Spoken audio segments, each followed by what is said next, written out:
ina kuke ne masoyana, ku zo ku ji al'ajabi.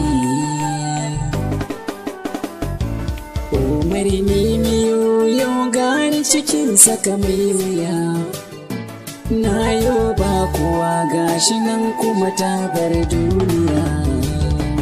Ahadin samadin ya wahabu ne kai na rage, domin kai kake gani na ko aina nake. Halin da nake ciki kai ka san yadda abin yake, na yau ba kowa gashi nan kuma ta bar duniya. Mai sauraro ga ci gaban labarin al'ajabi da na yi a baya a shafin Facebook mai jawabi. In maza da mata dalilin haka sun nuna hobbi, sun yi jaje ga ibtila'in nan sun tausaya. Bayan sallar isha Umar na yau ba kuwa, daga can Taraba ta taso har nan Adamawa. Na ba ta masauki cikin gidan tamkar yar uwa, gashi babu wanda ya san da zuwan ta ko daya. Washe gari da safiya Umar na tafi masallaci, na bar ta cikin gida ni a zato na tana bacci.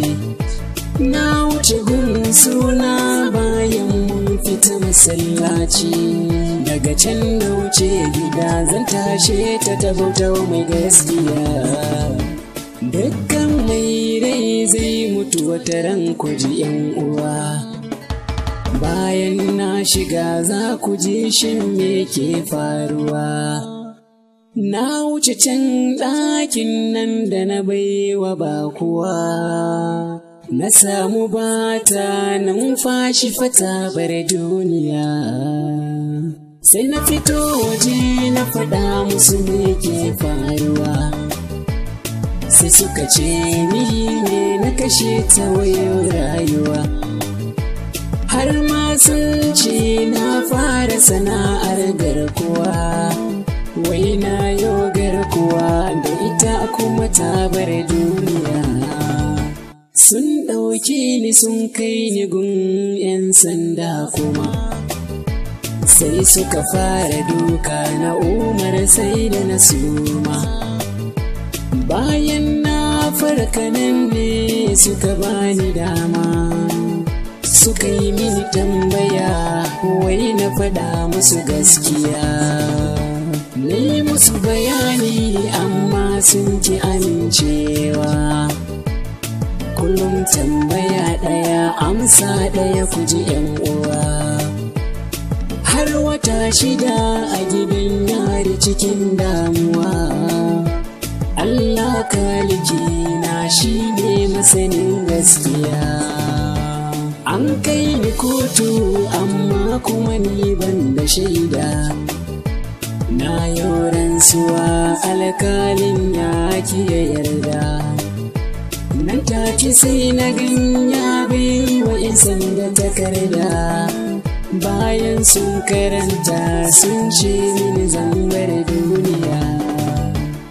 Za a yi hanyar na umarni ne ya kuji 'yan uwa, abokanai da dangi suna kuka don shakuwa.